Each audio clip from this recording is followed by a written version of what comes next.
Hey guys, welcome to another video. My name is Ian, I'm Ian the Reader, and today I have another book review for you. Huzzah! So today I'm going to be talking to you guys about On Lavender Tides by Travis M. Riddle. This is a self-pub book that I was super excited to get to this month for the Indie Accords Readathon, and I've been thinking about it a lot since I finished it, and I'm so pumped to be telling you guys about this story today. So what this book is a self-pub progression fantasy, which for those of you who haven't read progression fantasy, it basically is like a fantasy story where your main character starts out kind of like on a very low level of like power or ability, and as the story and like the series progresses, they get stronger and stronger. That's kind of the basic gist of what progression fantasy is. But the catch is, this is Pokemon inspired, which I am such a nerd for Pokemon. Like, not as much as I used to be. Unfortunately, since I had kids, I haven't had as much time to play it. But if I ever do play video games, I'm probably playing Pokemon, to be honest with you. If you're unfamiliar with the idea or what exactly is Pokemon, let me explain it in the Jekua version. So what Jekua are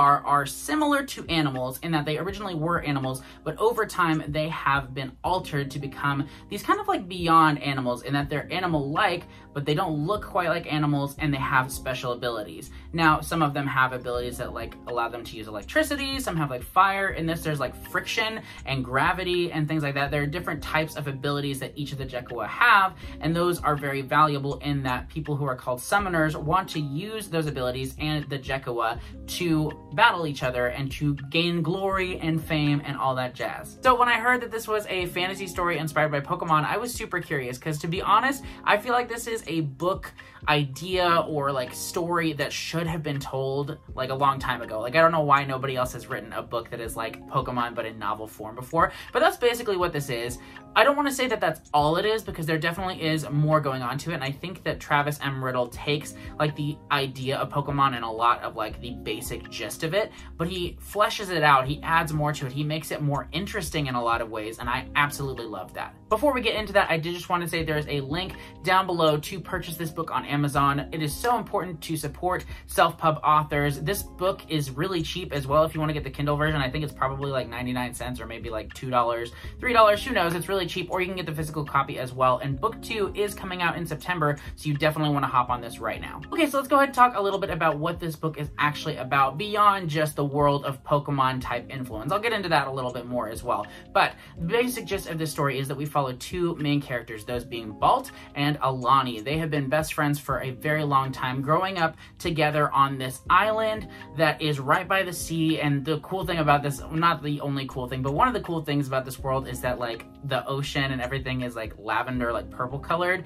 I know that's not like a big detail and it hasn't really been explained why that's the case, but it was just kind of an interesting thing to be included in the story, and I really enjoyed kind of the colorful aspect that we're introduced to in this novel right off the get-go, because the opening scene is actually like on the beach in the water, and so it's already very atmospheric just because of that detail alone for me. But I'm getting distracted. Let's go ahead and talk more about the book itself. Balt and Aulani have both just turned 18 years old, which is important for both of them for two different reasons. For Balt, that means he can finally purchase this device that is like a watch. I can't remember the specific name of it, but essentially it's something that you wear on your wrist that enables you to imprint upon Jekua. How it works though, instead of like throwing Pokeballs at them and capturing them and like sort of like enslaving them, you know, in the way that Pokemon do and then forcing them to fight each other, how this works is every human being has what's called soul clay, which is something that can be manifested through or utilized through these devices that they wear on their wrists. The soul clay then kind of like exits out of their little watch thing, and they have to imprint upon these Jekua, which are like animal Pokemon-like creatures. So it's a harder process because they have to, like, rather than just throwing a Pokeball and everything like that, they have to get the creature to stay still, but it's more humane because rather than like capturing this Jekua and like enslaving them, instead it imprints them, which basically means that the device on their wrist takes the like data of these things and it imprints upon them and it uploads it to their device. So then their soul clay, which comes directly from the summoner, which is what, you know, like the Pokemon trainer is in this world, the summoner then uses their soul clay to create this creature again based on the data and information of the original Jekua. Does that make sense? I think it does. So it's cool because it's them dueling or whatever, fighting these creatures, but rather than it being the actual creatures and causing harm to them, it's just the summoner's soul clay being morphed into the form of this Jekua, which I thought was really cool. But anyway, Balt is now 18 years old, so he can now become a summoner and go off on his summoner journey of trying to become a champion. He definitely has personal stakes in this because his grandmother was like one of the most famous summoners of all time, super powerful and amazing, and he wants to live up to that family name. And on the other side of the narrative, we have Aulani, who, like I said, is Balt's best friend. She has this backstory where her family life is really not good. Both of her parents are alcoholics, and to leave that difficult and toxic family environment, she decided to join the church in this way where she serves as, it's almost like a nun, but not really, but it kind of is, because she serves, her life is to serve the church and to follow the path of one of these three gods of this world. Now, each of those gods has a different type of like role in the church, and the people who serve those specific gods have different roles to play in the church as well in regard to what they do for the church and the community that they're serving. Now, the thing is with Aulani, at the age of 18, she's supposed to be essentially told which of the gods has chosen her or identifies with her, so she will now be serving them. But unfortunately, two gods out of the three have a claim on her, and so she has been told that she has to set out on this journey to these different shrines to basically commune with the gods at each of them to determine which of the gods she will end up serving. There are 6 shrines in total, although one of them has been entirely cut off from the rest of society due to an accident that took place, so there are only 5 functioning ones, but I definitely have a feeling that that 6th one is going to come into play at some point. But essentially, the story's premise is that Aulani is told she must go on this pilgrimage to each of the islands, and her friend Balt comes with her as kind of like a bodyguard escort to help protect her with his Jekuas in case they come across wild Jekuas or other people who are summoners who may not be, you know, of good intentions. It's just his job to go with her and protect her on this journey. So that is the basic setup of what this story is about. There's definitely a lot more going on in that each of the main characters have their own motivations and their own inner struggles. With Balt, like I said, he really wants to live up to his family name. He wants to make sure that he doesn't let his family down, and he has all this weight that he puts on his shoulders to be successful, despite the fact that he's so new at this. Like, that's something that I appreciated and I do love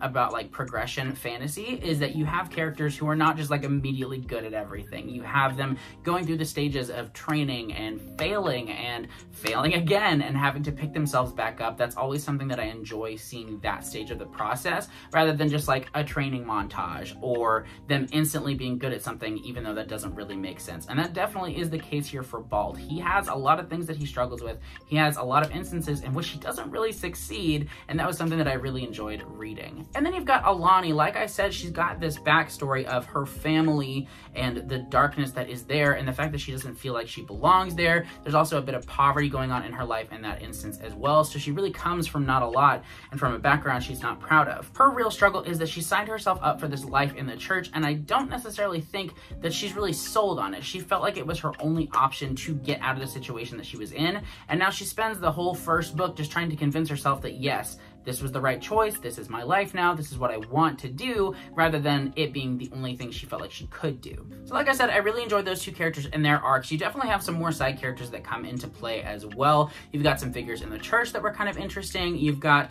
Balt's cousin, who he was close with when he was growing up, but they have drifted apart and are now like rivals, which is always kind of like an angle of like the Pokemon game. You've got your main character and then he has a rival. The cousin plays the rival role in this instance, which is always kind of fun. But in addition to that, you just meet a lot of people along the way that are really fun to get to know and get to see their Jekuas and things like that. Speaking of Jekuas, that was such a cool aspect of this book. The creativity that Travis brought to this story in creating these Jekuas and describing them was so fun. Like, he has, I think it's called like a bestiary that the main character like looks through, that his grandma put together. Throughout the story, he kind of refers back to that, but at the back of the actual book, there are a few of the entries of the bestiary, so you can see some illustrations of the Jekuas, which I think was absolutely amazing. I loved that addition, and it's something that I definitely was referring back to as Jekuas were being mentioned. I would go back and see, okay, was this one pictured? And if it wasn't, then I would picture it in my own head, but if not, then I could definitely rely on that image, which was super cool. I really enjoyed that aspect. And that was one thing that I loved so much about this and reminded me of the world of Pokemon, was that aspect of discovery. And even more so because like with the Pokemon games, you know, you see them and that's what you get, and you only get like certain angles of them, but getting to see like these creatures in action, getting to see them described in different ways and things like that, I thought that it was awesome. And just this never-ending aspect of you never really know what's going to happen, because not only are there these Jekuas that are super cool and inventive and different, but the land and the landscape around is so vast and so different as well. Like I said, you've got like the Lavender Sea, which is super cool, but you've also got all these different, like, I don't know, like geographical anomalies as compared to our world, which I thought were so fascinating to read, and it really made it an immersive experience, because yeah, you've got these characters who are acting in a normal way, that even have like their own form of like cell phones and things like that, but the world itself that they are inhabiting is so different from our own, and I thought that that was such a fun and well-handled aspect of this story. Now, one thing to mention about this is that yes, it is a fantasy, but this is a low-stakes fantasy. The plot itself is not going to be anything dramatic. The climax of the story is not going to be anything necessarily explosive or things like that. This is a low-stakes personal story rather than, you know, this epic like world-ending plot. Now, I don't necessarily know where Travis is going to go in the next books. He said he is planning 6 books in total for this series. I messaged him on Instagram, and so I don't necessarily know that it will remain this low stakes, but I can definitely see that happening, because the point of the story is not this world-ending aspect or whatever. It's really just enjoying the world that you're in, and that's something that I can say for this book.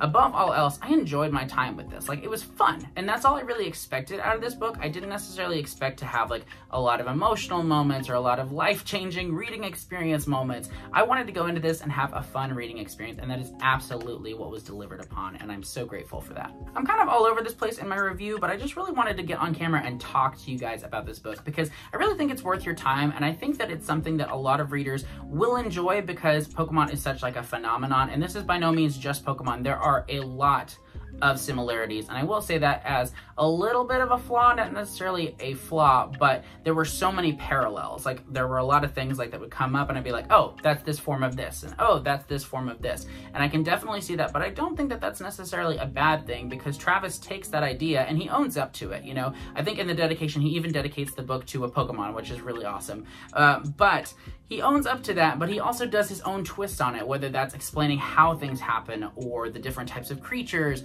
or things like that. There are so many variations on that original Pokemon style that I thought were really fun. And what really is going on here is that you get more of an actual story, because if you play the Pokemon games, you're not going to get a whole lot of story, maybe a little bit, but not a lot, and the characters themselves don't really matter in that.